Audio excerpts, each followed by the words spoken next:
Temps de marquer une pause gourmande pour notre rubrique recette du jour. Nous allons rencontrer un producteur d'oignons doux des Cévennes, autre fleuron des terres cévenoles, connu pour sa douceur et son goût légèrement sucré. Il sert de base pour animer de nombreux plats. Un chef nous présentera l'une de ses recettes dans un instant. Pour l'heure, direction le mas d'Yves Pradeil, cultivateur d'oignons doux depuis 4 décennies. Nous sommes au pied des Cévennes, tout proche de la commune de Soudorgues, au mas de Serre de Trongle, pour y rencontrer Yves Pradeil, un agriculteur amoureux de son pays qui depuis 40 ans cultive l'oignon doux des Cévennes. Un produit qui au fil du temps a su maintenir sa place. C'est vrai que l'oignon doux des Cévennes, c'est quand même le produit qui a vraiment résisté et qui a trouvé en 2003 avec l'AOC et en 2008 avec l'AOP ses lettres de noblesse quelque part et qui a fait que ce produit a été revalorisé. Et Yves est fier de sa réussite aujourd'hui dans ce milieu qu'il doit à ses efforts de cultiver l'oignon doux des Cévennes sur des parcelles agencées en terrasse, pas toujours très faciles à exploiter. Ces terrasses avec tous ces murets, ce sont des murets qui ont été bâtis par nos anciens. Et donc ces murets, il faut les reconstruire sans arrêt parce qu'ils sont sans arrêt en train de tomber. Il y a des endroits qui sont durs à cultiver parce qu'on passe difficilement avec les tracteurs. Et donc oui, on est tout le temps en train de bosser pour que ces murs, ces terrasses, elles revivent. Mais rien ne décourage notre agriculteur cévenol qui depuis quelques années a remarqué un retour en force des produits du terroir dans les assiettes des consommateurs. On se rend bien compte que les gens sont accros des produits de terroir. Et donc oui, il faut que ça continue. Et on sent bien que ces produits de terroir et l'oignon de Cévennes particulièrement va continuer à garnir les assiettes des consommateurs. Et pour poursuivre sur le chemin de la qualité, Yves s'inscrit dans la confrérie des militants du goût. Et ça, c'est quelque chose qui plaît beaucoup parce que les gens, on a le contact direct et pour nous et pour le consommateur. Les gens se déplacent beaucoup, on voit que de plus en plus les gens viennent vers les produits de terroir et aiment bien voir comment on cuisine, comment sentir les odeurs. Et ça, je trouve que c'est très, très gratifiant pour nous qui faisons du produit. Depuis, Yves Pradeil se voit félicité par les consommateurs, une gratitude qui récompense ses choix et ses efforts. Donc moi, le retour, je l'ai sur le contact que j'ai avec les gens quand je vais faire les foires. Et là, on a le contact, les gens ils nous disent, vous avez les meilleurs oignons, on n'a jamais mangé des oignons aussi bons, c'est incroyable cet oignon, je ne sais pas comment vous avez réussi à faire ces oignons d'une telle qualité. En fait, c'est le partage à la fois du terroir Cévennes et du savoir-faire des hommes. Yves commercialise son produit au sein de sa ferme, mais aussi ses dérivés comme sa soupe à l'oignon et son confit d'oignon doux. Aujourd'hui, la qualité de l'oignon doux des Cévennes n'est plus à faire. Pour preuve, le restaurateur Grégoire Rutter, seconde cuisine à l'hôtel-restaurant La Corniche à Saint-Jean-du-Gard, nous propose l'une de ses créations culinaires à l'oignon doux des Cévennes. Bonjour, bienvenue à La Corniche des Cévennes à Saint-Jean-du-Gard. On est là pour vous présenter une petite recette typiquement du terroir qui est faite avec des produits d'automne et relativement simple à réaliser. Alors pour cette recette, il nous faut une pomme rainette du Vigan, un petit peu d'huile d'olive, de la noix concassée, des oignons doux des Cévennes qui sont l'élément principal, le miel de châtaignier, les pélardons et un petit peu de fleur de sel de Camargue. Et bien sûr, on n'oublie pas la pâte feuilletée qui nous permettra de monter ce millefeuille de produits automnal. On va commencer par mettre à cuire les oignons doux des Cévennes avec le miel de châtaignier. Alors bien sûr, on commence par les éplucher, ça va de soi. Alors l'oignon doux, lui, est un petit peu moins piquant, mais un petit peu plus pénible à éplucher parce qu'il a une peau très très fine. Mais après, c'est un oignon qui est bien moins fort que les autres, d'où son nom. Alors vous coupez l'oignon en 4, tout simplement, afin que, après la cuisson, ça fasse des pétales. On les place dans une casserole, un petit peu, c'est pas la peine d'en mettre trop, parce qu'il est très très très parfumé et il risquerait de prendre la dominante sur le plat, ce qui n'est pas le but du jeu. Malgré, quand on cuisine sucré-salé, il faut toujours penser à mettre un petit peu de sel et une petite pointe de poivre. J'ai pris du mélange 5B qui est plus parfumé et moins agressif. Là-dedans, on va rajouter une belle branche de romarin qu'on va mettre à infuser. Donc on rajoute un petit peu d'eau, quasiment à hauteur des oignons en fait, puisque ça va quand même cuire un certain temps. Voilà, donc ça on peut quand même le laisser cuire le plus longtemps c'est le mieux. De toute façon on n'a pas d'appoint de cuisson à voir, il faut que ça compote. On peut laisser faire les choses. Ensuite on va se préparer avec la pâte feuilletée, ce qui va nous prendre, va allonger les choses un petit peu plus de temps. et ce qui donnera l'importance à la réalisation. Alors petite astuce, la pâte feuilletée, on va l'emprisonner en fait entre deux plaques afin qu'elle devienne plus croustillante et plus serrée. Donc avant toute chose, on va mettre un petit peu d'huile d'olive à l'aide d'un pinceau ou badigeonné, ce qui va donner une petite coloration à la pâte. Je parsème avec une petite concassée de noix, pas trop fine, faut quand même qu'il y ait des morceaux. Tapoter un petit peu afin que ça colle bien, que ça tienne bien.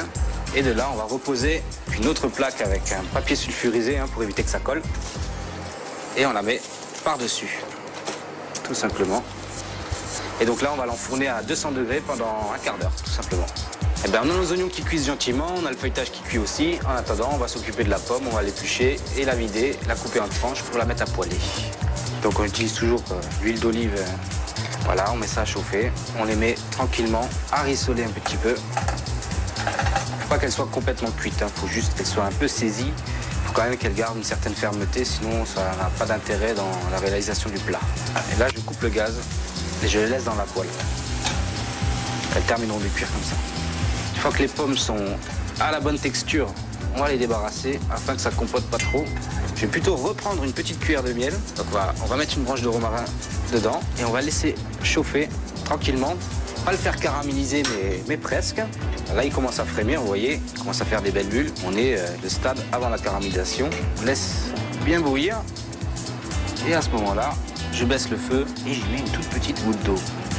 Voilà, pas plus que ça. Voilà, et on le laisse de côté et on le gardera pour plus tard. On va prendre les pélardons et on va tout simplement les couper en deux. Il faut appuyer doucement parce que sinon on risque de le casser. On va remettre une toute petite goutte d'huile d'olive sur le pélardon. Et là, on va mettre un tout petit peu de mélange de poivre 5B, ce que tout le monde trouve maintenant dans tous les commerces. Après la minuterie, 15 minutes se sont écoulées pour le feuilletage. On va vérifier. L'important, c'est d'avoir une belle couleur là, avec le feuilletage. On a les noix qui se sont bien imprégnées et qui se sont un petit peu torréfiées avec la chaleur.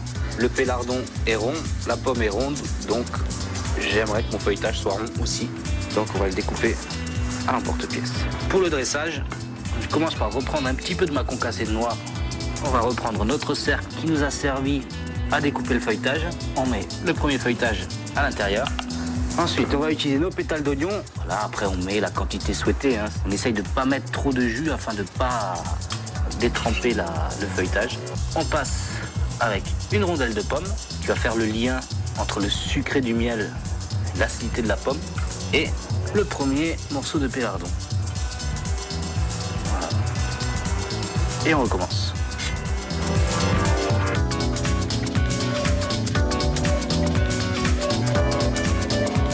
Et on met pour finir la dernière couche de feuilletage. Alors moi j'aime bien rajouter une petite branche de romarin pour la déco. Voilà, ça ramène un peu de couleur. Et moi j'aime bien râper un petit peu de fromage frais dessus. Juste plus pour la présentation. Voilà. Et pour finir, on va mettre notre petite sauce au miel qu'on a préparée tout à l'heure, qui a dû refroidir et donc qui est devenue bien sirupeuse. Et voilà, vous avez le Bancel Cévenol. Bancel parce que c'est une superposition dans le même principe que les murs en pierre qui permettent la culture des oignons doux. Donc pour avoir un fromage un petit peu plus crémeux, une texture plus agréable en bouche, je vous conseille de passer, avant de râper le fromage, je vous conseille de passer l'ensemble au four 5 minutes à 180 degrés pour pas que le fromage coule, mais qu'il soit beaucoup plus agréable en bouche et plus fondant. Bon appétit.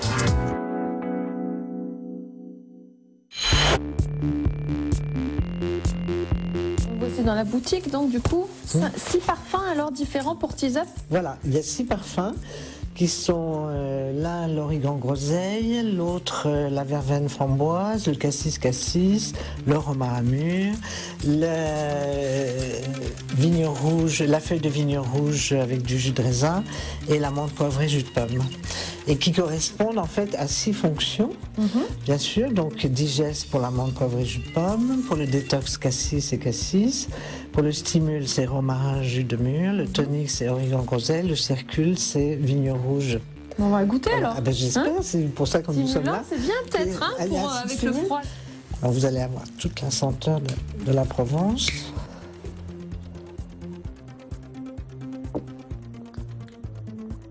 Oui, on sent bien le romarin. Oui. Ouais, c'est très bon. Alors bien sûr, c'est un parfum totalement naturel. On ne rajoute jamais d'arôme, tout vient de la plante. Et c'est bio alors, vous disiez. Et c'est totalement 100% naturel. 100% naturel, c'est-à-dire qu'il n'y a aucun ajout en fait. Et bien sûr, c'est en bio et C'est très bon. ça peut se conserver assez longtemps. Et c'est très rare, par exemple, à 3h de l'après-midi, quand vous êtes au bureau, stressé parce qu'il y a eu plein de problèmes. Et surtout, les gens ne marchent plus aujourd'hui. Donc, ils ne se régénèrent pas, en fait, parce que la marche est une aide. Donc, ils sont très sédentaires, plus que sédentaires. Et ça, si vous prenez une stimule, votre angoisse s'apaise et vos organes se remettent à marcher, en fait. Parce que c'est un stimulant des organes, le romarin. Est très bon pour le foie. Ça rentre dans la composition de la reine Hongrie, de l'eau de la reine Hongrie, la fameuse eau qu'on dit miraculeuse, puisque c'est comme ça qu'elle a retrouvé une très belle peau. Bon, je garde tout alors. Il y a des trésors dans ces sacs. Regardez. Attendez. Ça. On est posé par terre.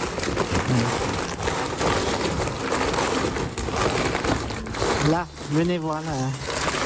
Ah oui, là on voit bien. Là on voit bien, hein. Ça c'est le trésor de la nature.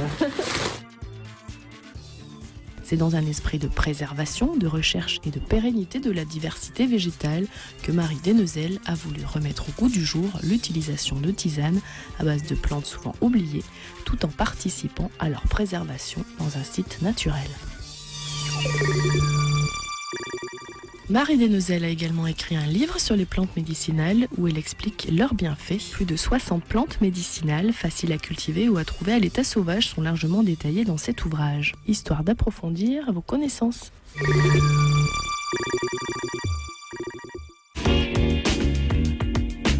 Voilà, c'est la fin de ce territoire et notre balade dans les Cévennes. Je vous laisse admirer ce magnifique paysage grandiose et majestueux. Évidemment, il y a plein de choses à découvrir et plein de paysages ici dans les Cévennes. C'est une aventure qui se poursuit pour vous et moi. On se retrouve évidemment très prochainement dans Territoire pour suivre de nouvelles aventures. Je remercie Frédéric Siller et tous les intervenants pendant cette émission. Nous nous sommes régalés de visiter ces contrées perdues au milieu de paysages grandioses, à la découverte d'un terroir unique. Bonne semaine à tous, rendez-vous dès vendredi prochain.